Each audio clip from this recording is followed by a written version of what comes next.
अगर आज भगवान श्री राम होते तो उन्हें भी कैंसिल कर दिया था। शौक लगा, पर शायद यही सच है, क्योंकि भगवान श्री राम ने कभी किसी को ब्लेम नहीं किया और आज की दुनिया ब्लेम को ही अपनी ताकत समझती है। लेकिन बात सिर्फ भगवान श्री राम की नहीं है, बात है एक ऐसे सफर की जो हजारों सालों से चलता आ रहा है, सतयुग से लेकर कलयुग तक। और सबसे अजीब बात, ये सफर दुनिया का नहीं, ये सफर इंसान के अंदर का है। कभी सोचा है सही और गलत को पहचानना इतना आसान हो जितना दिन और रात को पहचानना? बस वही था सतयुग। देवता अलग रहते थे और राक्षस अलग।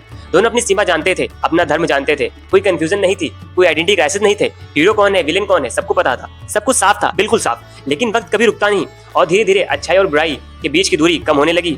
जो कभी दो अलग दुनिया में रहते थे, अब एक ही दुनिया की तरफ बढ़ रहे थे। त्रेता युग में अच्छाई और बुराई एक ही दुनिया में आ गई और यही शुरू हुई प्रभु श्री राम और रावण की कहानी। लक्ष्मण जी ने श्री राम से कहा कि अगर आज मैंने लक्ष्मण रेखा सही से खींची होती तो माता सीता का अपहरण न होता। प्रभु श्री राम ने जवाब दिया, लक्ष्मण जो हो गया उसे बदला नहीं जा सकता। अब सवाल ये नहीं है कि गलती किसकी थी, सवाल ये है माता सीता को वापस कैसे लाना। और शायद ही प्रभु श्री राम की सबसे बड़ी ताकत थी, उन्होंने कभी ब्लेम को चूज नहीं किया, उन्होंने हमेशा कर्तव्य को चूज किया, क्योंकि उनको पता था ब्लेम वक्त लेता है और कर्तव्य रास्ता दिखाता है। प्रभु श्री राम ने दिखाया कि जब बुराई सामने खड़ी हो तो ब्लेम नहीं, एक्शन लेना चाहिए। लेकिन वक्त फिर बदला और इस बार बुराई किसी दूर खड़े इंसान के रूप में नहीं थी, वो घर के अंदर आ गई थी। द्वापर युग में अच्छाई बुराई और पास आ गई। अब वो एक दुनिया में ही नहीं बल्कि एक ही परिवार में थी। पांडव और कौरव, एक ही खून एक ही घर। कभी कभी अंधा वो नहीं होता जो देख नहीं सकता, बल्कि अंधा वो होता है जो सच को देखना नहीं चाहता।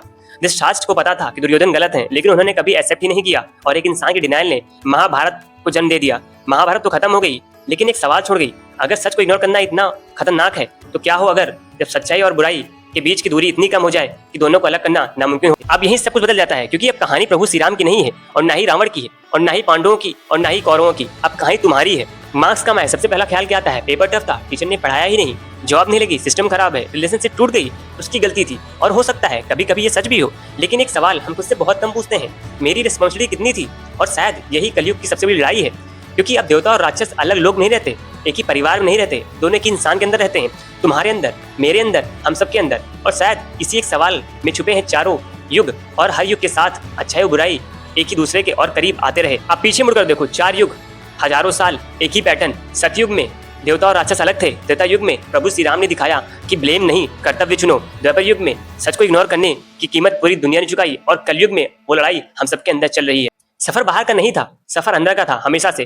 प्रभु श्री राम के मार्ग पर चलना मुश्किल इसलिए नहीं है क्योंकि रावण बहुत पावरफुल था, मुश्किल इसलिए है क्योंकि पहले अपने अंदर का रावण हमें देखना पड़ता है और उसे एक्सेप्ट करना पड़ता है। हर युग खत्म हुआ, कलयुग भी खत्म होगा, लेकिन उसके पहले हमें एक चॉइस लेनी पड़ेगी, अहंकार या मर्यादा, ब्लेम या कर्तव्य। और शायद यही फैसला तय करेगा कि हम प्रभु श्री राम के मार्ग पर चल रहे हैं या नहीं।